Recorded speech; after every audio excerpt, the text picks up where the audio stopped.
Comment ça va les potos? Aujourd'hui on se retrouve pour un nouveau si fait et information. Et cette fois-ci on va parler du protagoniste principal, Tanjiro Kamado. J'ai tardé à le faire parce que c'est évidemment le personnage sur lequel on connaît le plus de choses. Mais j'ai quand même trouvé quelques informations dont vous n'êtes peut-être pas au courant. Dans tous les cas, fallait bien que je le fasse tôt ou tard. Et la reprise, bon, bah c'est le meilleur moment pour ça. Et d'ailleurs, en parlant de reprise, j'espère pour ceux qui ont eu une rentrée que ça s'est bien passé. Courage les potos, je vous envoie de la force. Et maintenant, on va gentiment pouvoir y aller.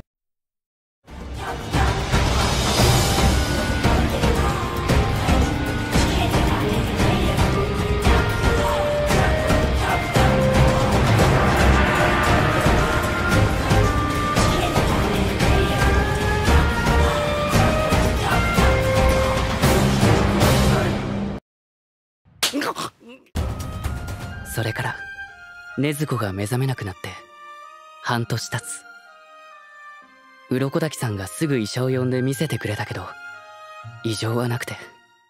Tanjiro Kamado a 13 ans au début de l'œuvre et 15 ans à la fin de son entraînement avec Urokodaki Sakonji. Il mesure 1m65 et pèse 61 kg. Il est utilisateur de deux souffles que sont le souffle de l'eau et le souffle du soleil. Et ça, c'est d'ores et déjà une prouesse. Le seul autre personnage connu qu'on peut légitimement penser être capable d'utiliser plusieurs souffles n'est autre que le créateur du souffle originel, Ryuichi Tsugikuni. Parce qu'on a l'information que c'est lui qui a aidé à développer les 5 souffles dérivés directement du souffle du soleil. Après, rien ne dit non plus que l'accès à plusieurs souffles est bloqué pour les autres utilisateurs. Les souffles ne sont pas innés comme dans d'autres mangas. Autrement dit, Tanjiro aurait pu maîtriser un autre souffle s'il avait eu un autre maître. Bref, je suis en train de m'éloigner du sujet. Tanjiro est le premier de l'art Taisho a développé la marque, et c'est donc lui qui a permis à d'autres personnages d'y avoir également accès.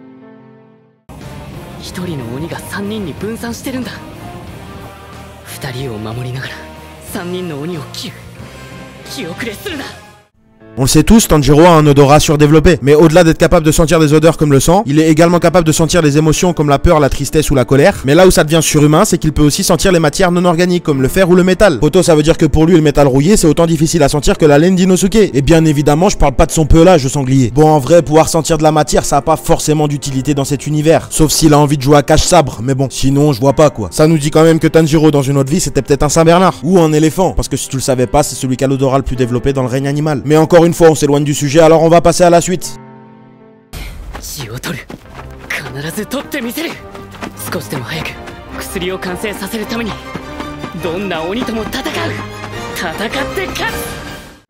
Maintenant, parlons un peu de sa force physique, à savoir que Tanjiro est plutôt un mec robuste. Par exemple, à la fin de l'arc de la sélection finale, il aurait eu la force nécessaire pour casser le bras de Genya. N'oublions pas qu'avant de commencer son entraînement, il charbonnait déjà. On sait entre autres qu'il coupait du bois et qu'il le portait sur plusieurs kilomètres pour aller le vendre, ce qui explique que sa force physique est plus développée que la moyenne. Et à part ça, mon poteau, je te pose une question. Quel est le coup préféré de Tanjiro, avec son grand front là?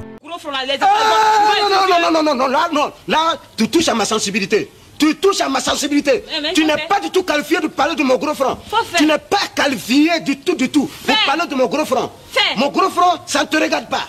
Effectivement, comme tu l'as compris, Tanjiro il aime trop mettre des coups de tête. Jusqu'à il se coiffe, pour ça il peigne ses cheveux en arrière pour pouvoir mettre des gros coups de tête. Ah poto, c'est pour ça son front là c'est un court de tennis carrément. Bref, on avait dit pas le physique. Mais amène quand même un ballon, on fait un 5.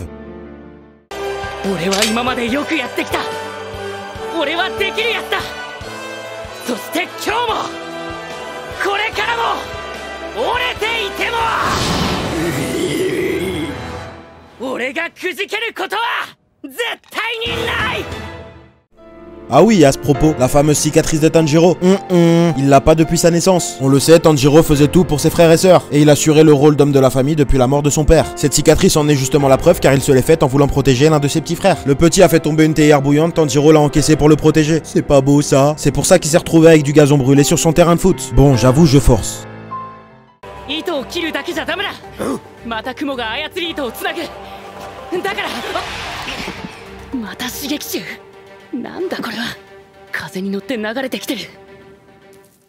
Tanjiro est un être exceptionnel et à part. Et hormis ses compétences, il y a bien une chose qui le prouve, c'est le fait qu'il puisse communiquer avec les animaux. On sait déjà qu'il peut comprendre les oiseaux. Alors oui, on sait que dans l'univers de Demon Slayer, certains corbeaux peuvent parler. Mais par exemple, ce n'est pas le cas de Shuntaro. Zenitsu lui-même est étonné que Tanjiro puisse comprendre son moineau. On peut légitimement supposer également que Tanjiro arrive à communiquer avec le chat de Tamayo. Notamment grâce à une page du manga dans laquelle on peut voir Tanjiro évoquer le fait que le chat lui en veuille de ne pas avoir récolté le sang de Rui. Mais tout ça va très bien avec le caractère de Tanjiro, ce qui m'amène à un autre point. Dans l'école des pourfendeurs, Tanjiro est considéré comme un élève rebelle. Je trouve ça marrant compte tenu du fait qu'on connaisse les traits de caractère de Tanjiro dans la trame originale, mais quand on y réfléchit bien, c'est pas si logique non plus. Et toi, qu'est-ce que t'en penses, poto?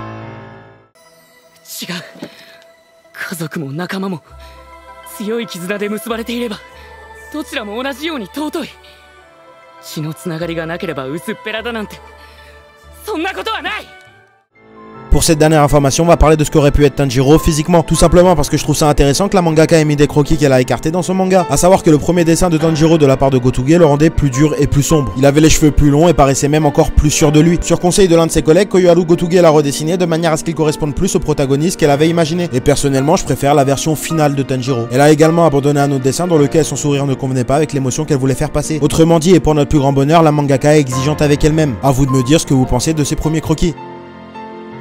Je trouve que la plupart du temps dans les mangas, les protagonistes peuvent être énervants, et c'est aussi ce qui peut faire leur charme. Mais pour Tentaro Kenpachiro, je trouve que son développement est relativement juste. Il est même presque un peu trop parfait ce bonhomme. Je l'aime bien, mais il est pas forcément dans mon top 5 de l'œuvre. Dans tous les cas, cette vidéo arrive à son terme, j'espère qu'elle t'a plu et je te remercie de l'avoir regardé. C'était le pilier du renard, à la prochaine. 品津川が新入りごときの頭突きを食らうとはな。あれは実にいい頭突きだった。ああ、ド派手な音がしたぜ。さぞ痛むだろう、南無阿弥陀仏。でもあの子柱に張り合うなんて勇敢なのね。